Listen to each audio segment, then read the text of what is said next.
unidentified flying object.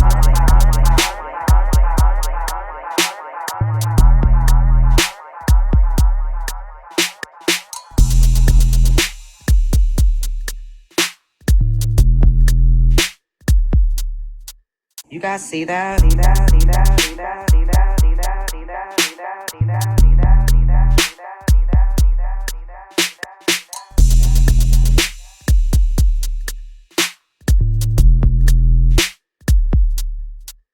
Do you see that?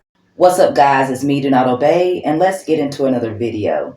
Now, in this video, I have been trying to find as many videos as I can that's not repeating themselves, but to show what they're seeing from their point of view, their eyes, of what's going on here in Western North Carolina due to Hurricane Helene and a tornado that touched down in Hendersonville, but nobody wants to talk about it. See, that's what I'm talking about. That's why I want to just put a bunch of these videos together, because it's a lot of rumors going around. There's a lot of things that people are talking about that we aren't seeing. It's different from county to county, and we're literally right here. So I kind of want to put it all together, kind of like a little memory library book of what everybody had to say at that time, what people experienced, what they wasn't getting help with, how they were being stopped helping people. I seen a lot of that on TikTok, like people were getting in trouble clearing the roads themselves to get to people. Like anyway, I do believe it's a big conspiracy out here that's going on right now in Western North Carolina. If I can find the video, there's a guy or a girl that breaks down how there's some places in Western North Carolina that has, I think, ore, or they're trying to mine out here, and people aren't selling their land, but then the storm hits exactly where they want to buy the land. Kind of reminds you of Hawaii, how that fire got allegedly started, and all them kids went allegedly missing, and all these actors and actresses allegedly don't know what the hell going on and want to raise money but us to help. Oprah. Anyway, so hope you guys do enjoy this video. If you guys are around this area, please feel free to leave a comment down below. I can only say that from my experience is that I'm hearing some rumors. We were supposed to get food brought to us. Nobody has done that. Nobody has came around to check and see if people are okay. No officials or nothing like that. I seen 2 cops ride by, like when we didn't have power, but they didn't stop. They didn't acknowledge us. I guess it was riding by to see if there was any trouble, which was sad. If you can get out with a car or can get out to get supplies, they have places and areas. Some are closed, some are not. But if you don't have a car, you can't get to the supplies. Then I'm hearing that they're telling people to have like 15 cases of water, which I can understand with the contamination in Asheville due to the French Broad River, a.k.a. allegedly the dumping ground of bodies, allegedly. It's very toxic. But also, it's like I feel like they know something we don't know, which they always do, but it's just like, I hate when I have that feeling, and it's just like, what are we got to be prepared for? So, shout out to everybody that's trying to help people. Shout out to the people in Western North Carolina, South Carolina, and all the affected areas that are just getting back on their feet, trying their best. I hope you guys have power. I hope you guys have water. We never lost water. I just don't want to get back into all that again. But just stay safe out there. And I love y'all, the Carolinas, and everybody surrounding. But once again, I hope you guys do enjoy this video. And like I always say, guys, do not obey. Stay woke. Peace. If I told you there's a huge conspiracy behind the flooding in North Carolina? For example, did you know that North Carolina has the richest supply of lithium in the country? And for those of you who don't know, lithium is used to create cars as well as batteries. But it's not just that. North Carolina also has the purest natural quartz in the world. And that same quartz deposit in North Carolina is fueling the world's AI revolution. Basically, North Carolina is the reason why so many microchips are being made. This is where the company Piedmont Lithium enters the equation. They were actually awaiting a state mining permit for a site in northern Gaston County. But remember, it's flooded now. It was also waiting for zoning approval because of the backlash they were getting from the citizens as well as city officials. But this lithium mine that they want is the third largest lithium producer in the world. Plus, they've already made a deal with Tesla. And going back to the quartz and spruce pine, they also want to expand the mines as well, but the citizens are also giving backlash there as well. Now, just to put a disclaimer, I'm not saying a company made a man-made flood over there in North Carolina, but isn't it just so convenient for Piedmont Lithium for this flood to have happened? Because that area is a mountain town, which means floods don't really happen there. So most likely, a lot of these people don't have flood insurance.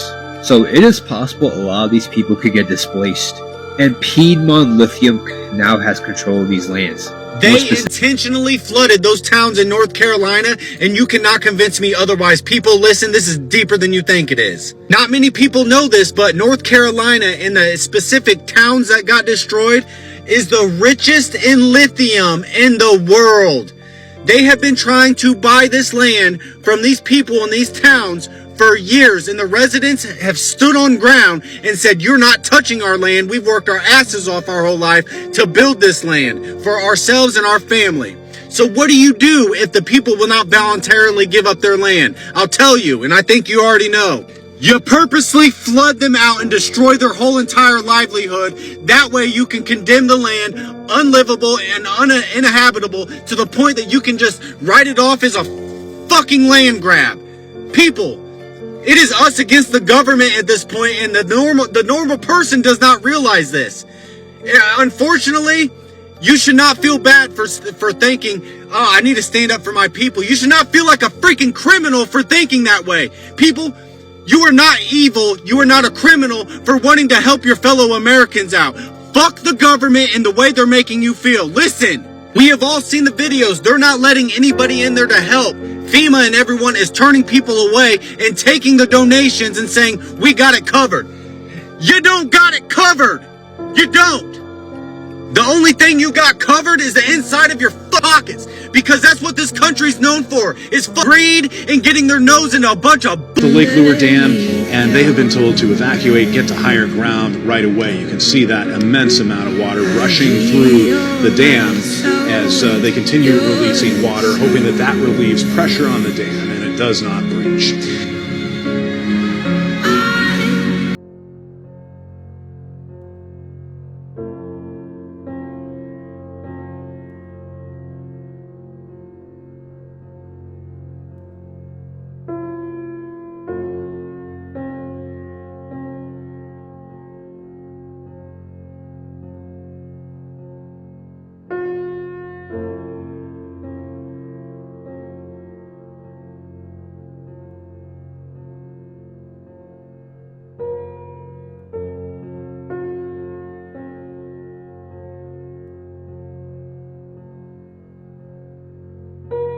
The situation in Asheville, North Carolina is getting more sinister by the day. Not only is the mud toxic and they're not letting people know, but we may have just figured out the reason why they are not allowing anyone to render aid to these people that are in desperate need for help. In Asheville, South Carolina, after 188 people are dead, there are survivors that need help, food, water, batteries. They are literally out there looting. People are trying to get in and help them. Private agencies, people with their own helicopters, and they are not being allowed to pass. Police are blocking off stores. Sheriffs are not allowing people into or out of certain towns or areas to help these people. And then this morning, we have this very eerie tweet that claims to be the reason why. This needs to go far and wide to put pressure on the government to do the right thing and save lives. This is coming from a Peak Prosperity member who is in the same area of South Carolina where this is going on, and a part of what they are trying to do as far as stopping people from getting aid. They wanted to remain anonymously and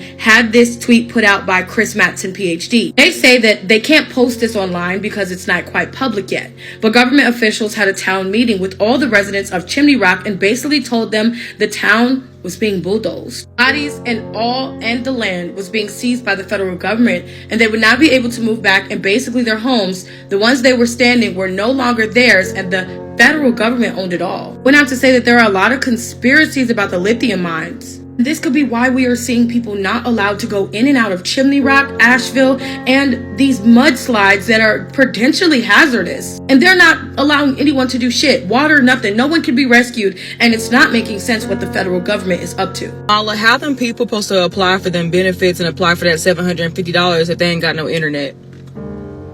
Kamala, they lost everything.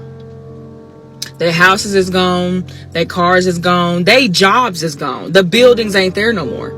And you getting on TV talking about, yes, all they got to do is apply through that link so that way we can send them the $750. You know what this reminds me of? This reminds me of Maui.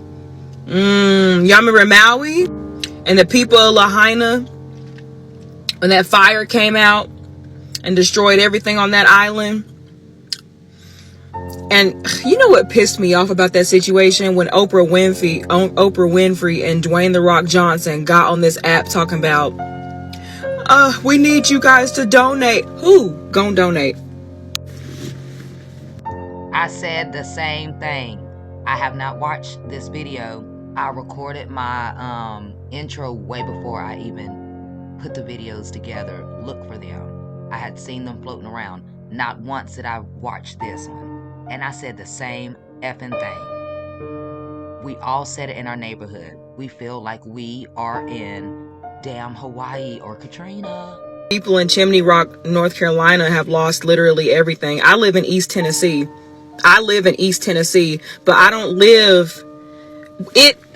It wasn't far from us, but there were still parts of East Tennessee that got touched. We're like in the valley. I'm not going to say my city. You can figure it out. We're in the valley of East Tennessee, and we were under high wind advisory from the evening time up until the nighttime of the next day. And these people down there, they can't call their relatives. They sitting there posting videos on Instagram and TikTok. Back eastbound. I just want everyone to know that we are displaced due to Hurricane Helene from Western North Carolina. We cannot go home. We have no power, no food, no water, no nothing. We are spending $400 a night on a hotel due to price gouging in the surrounding areas because they know that people have nowhere to go. We applied for FEMA. Myself and my sister applied. My sister applied first. She got denied. I said, okay, let me try. I applied. We got denied. So we have both been denied FEMA assistance. So everyone's saying FEMA is helping $750. And by the way, that $750 wouldn't even cover 2 nights at this hotel. So I just want everyone to know that FEMA sucks and President's doing nothing and we are stuck here. I am blowing through all my savings in a hotel.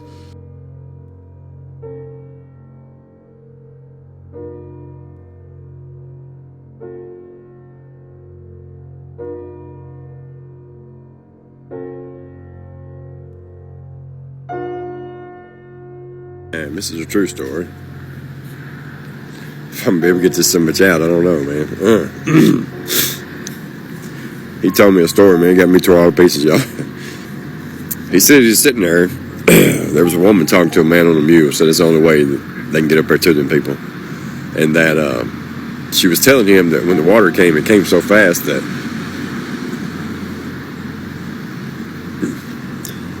it swept her baby out of her arms, and that she was sure that if he'd go up there and look, the baby would be right there by the house in the brush. So that man took right on off. About 4 hours he came back with that baby. That's the true story, what the people dealing with. Why was there so much damage from Hurricane Helene? Beside the obvious nature of climate change, GOP policy might hold some of the blame. Recent reporting from the New York Times, as well as elsewhere, claims some Republican state lawmakers in North Carolina rejected safety measures that could have reduced the amount of destruction. Now, do we think they did it on purpose to people in harm's way? No.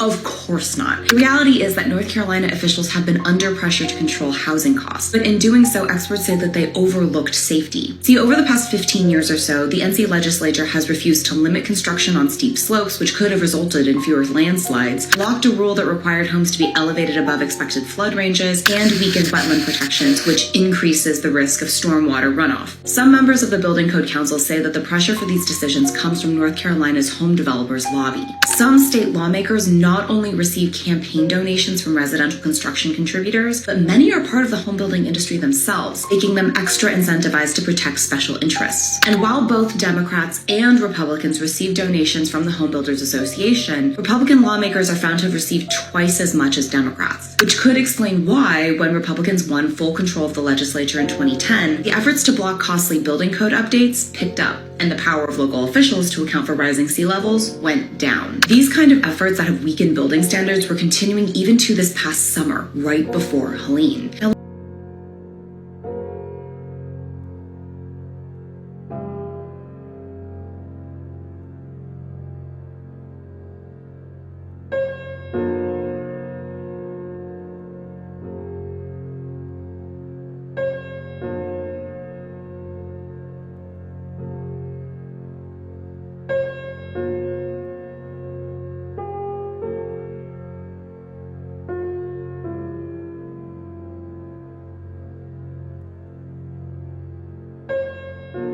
I know exactly where everything is. I know exactly what he's looking at. And I know exactly what it used to look like. And I still haven't been able to make it over to the next county into Asheville. I don't want to see.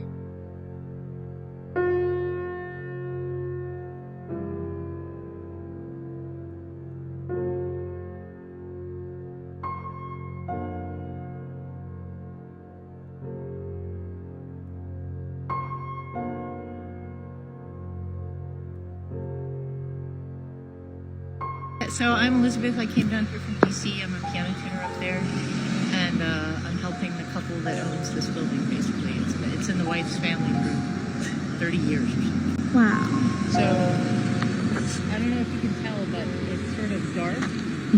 Where it says second story platters, that sign, the bricks are all dark there, and then they get lighter right there under the windows. That's how high the water was. So when you were on the second floor, the water came up to 3 feet or so on the second floor. So it was like 30 feet. It was 30 feet.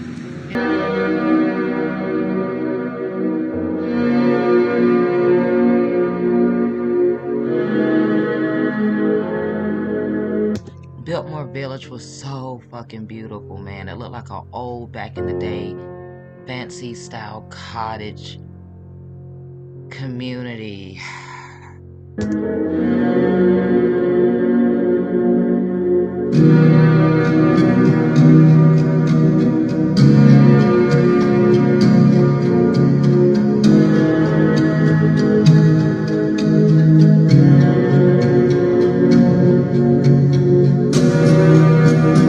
If you have ever stepped foot in these Appalachian Mountains and hiked them, we need you here. We need foot. We need people on foot. If you have ever hiked the Rocky Mountains, get here. We need you. We need people experiencing hiking. There's only a few ways to these people.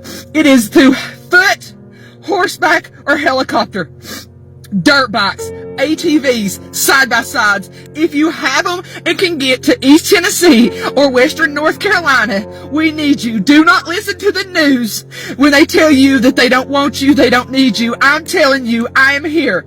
I live here. I have been already. I'm telling you, we need you. We want you here. The hell with what FEMA says. The hell with what American Red Cross says. They're not here. I'm telling you, they're not here helping. It's been a week and they're not here. We need manpower. So to help are now the source of controversy. He flew his own chopper on his own dime to help stranded victims, but that man says he abandoned his rescue missions after a fire official threatened to have him thrown in jail. Well, that man now wants answers and turned to Queen City News chief investigator Jody Barr to help figure out what went wrong here.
Asheville, North Carolina update. We were traveling down the road. We seen it looked like a New Jersey task force. They're still looking for bodies in the debris and had search dogs with them.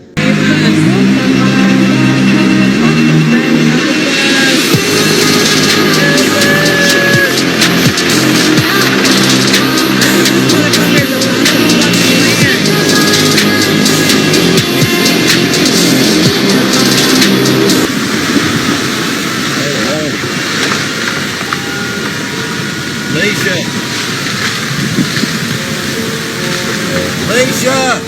Get up! Get down!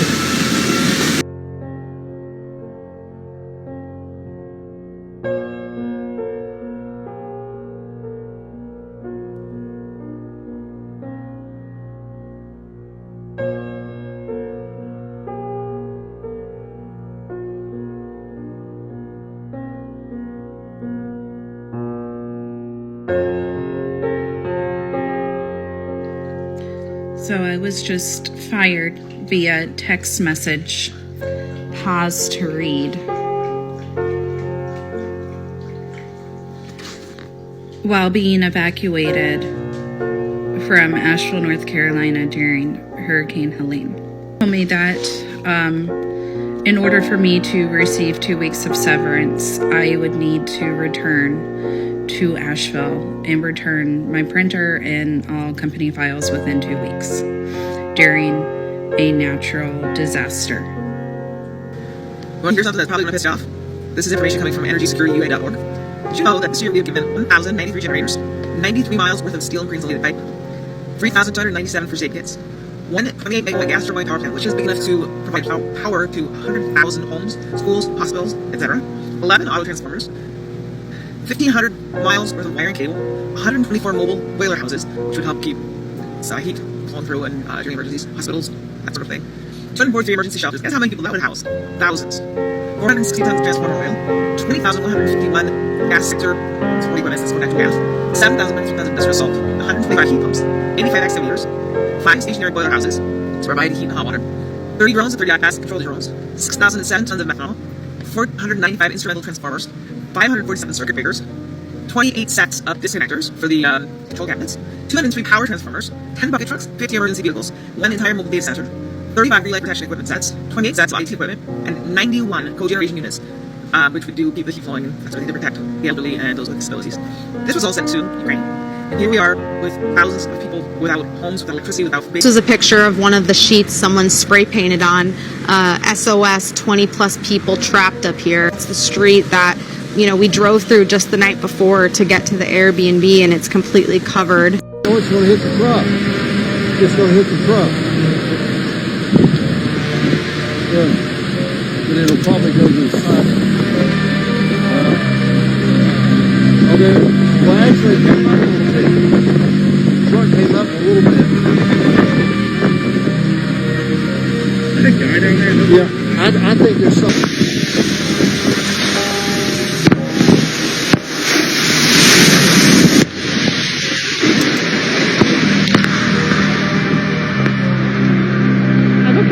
My car's gone. I'm okay. It's okay. The everything's gone. It's all gone. It's okay. It's okay. Are your parents okay? They're okay. Was anybody in the gym? It's okay.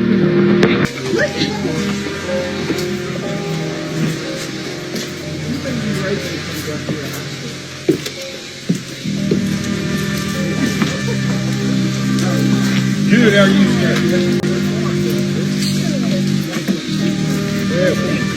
In the rain. You know what though?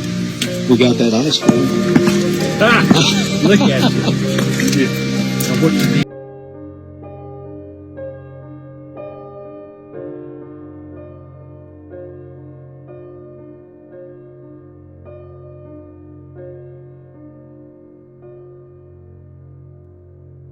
I don't want to make this video, but it is literally a matter of life and death for the people of North Carolina. So, my name's Jonathan Howard. I'm a member of the Florida State Guard Special Missions Unit, and I'm also up here with Aerial Recovery, a nonprofit. I came up here on Sunday with Aerial Recovery before we even got activated. We flew up here, and then we got activated, which was great. I had my team up here working as well. Here's the problem. I'm going to tell you everything that's happening from the ground, what I'm actually seeing, because what they're telling you is complete bullshit on the news, and these politicians don't have a fucking clue and they're lying. And I'll say this now, I'll say it at the end of the video. The only thing I need from this video is helicopters. If I have helicopters, I can save lives. Without helicopters, I can't reach these people. It doesn't matter how many chainsaws and trucks I got, I can't get to them. They're 10 miles in, 20 miles, 40 miles in the mountains. There's no way to get with them or even communicate with them.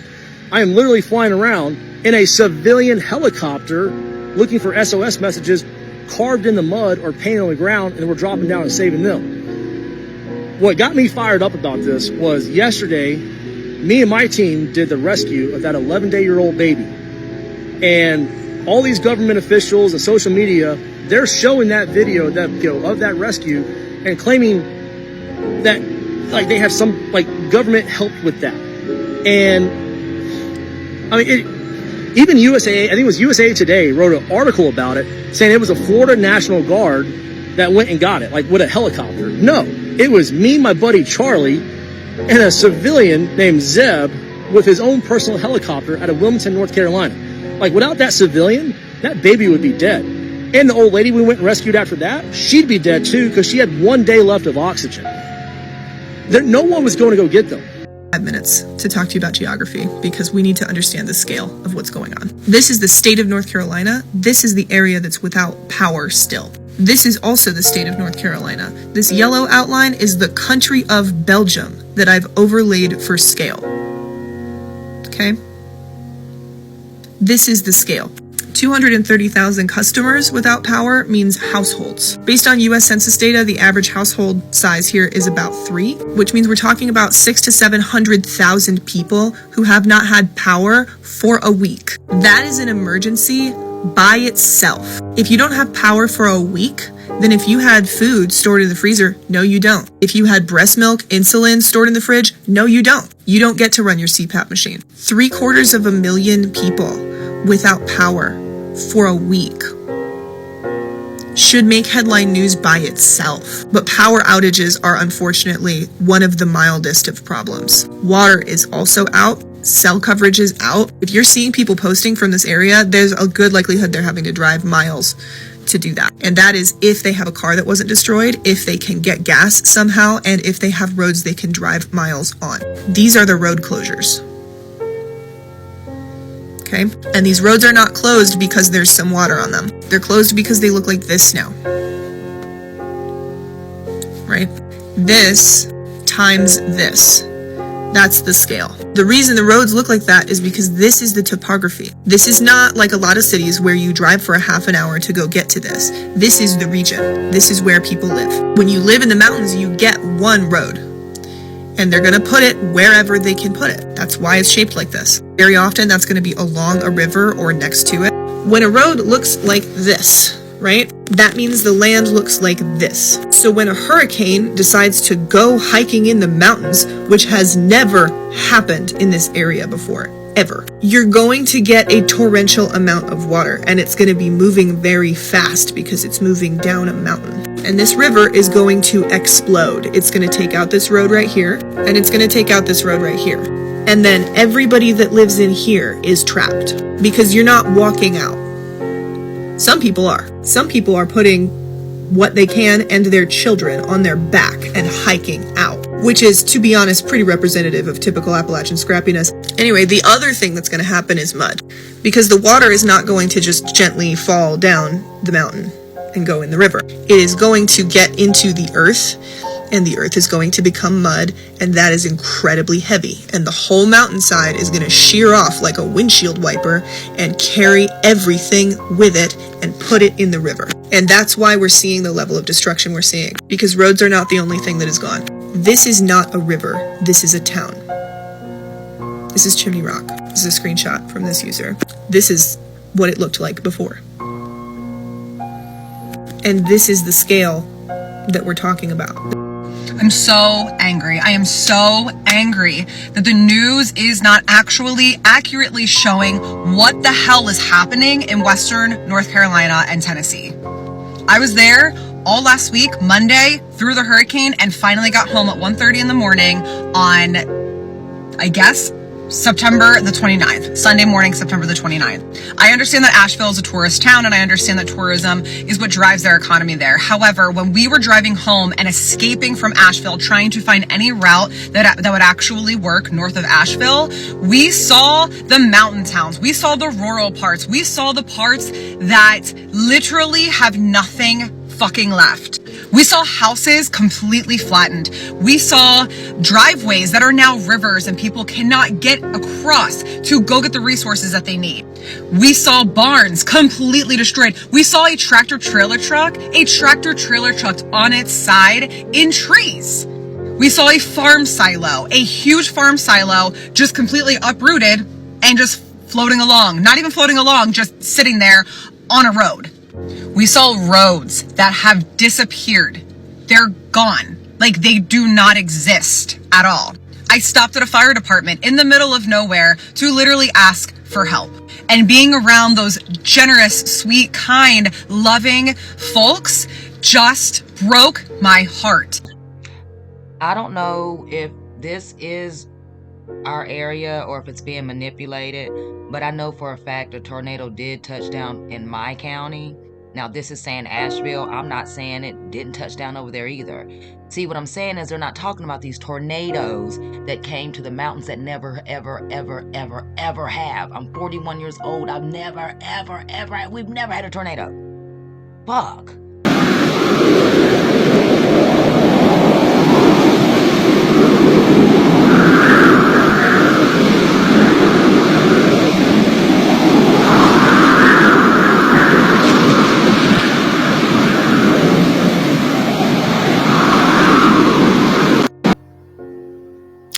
What's up, guys? If you made it this far, I really, really, really appreciate it. There's more out there. But I'm going to be honest, it's just hard for me to sit and watch the pain, understand the non-help, the things that are not happening or may be happening, may not be happening. We don't know. I don't know. It's a lot of rumors. It's just a lot of talk. It's a lot of loss. It's just a lot. This video could be, I don't know, probably 5 freaking hours long, right? But I can't sit through the editing. So shout out to North Carolina, all the surrounding areas. I pray for everybody that was affected in any type of way. And as a whole, I'm sorry for anyone's loss. Peace.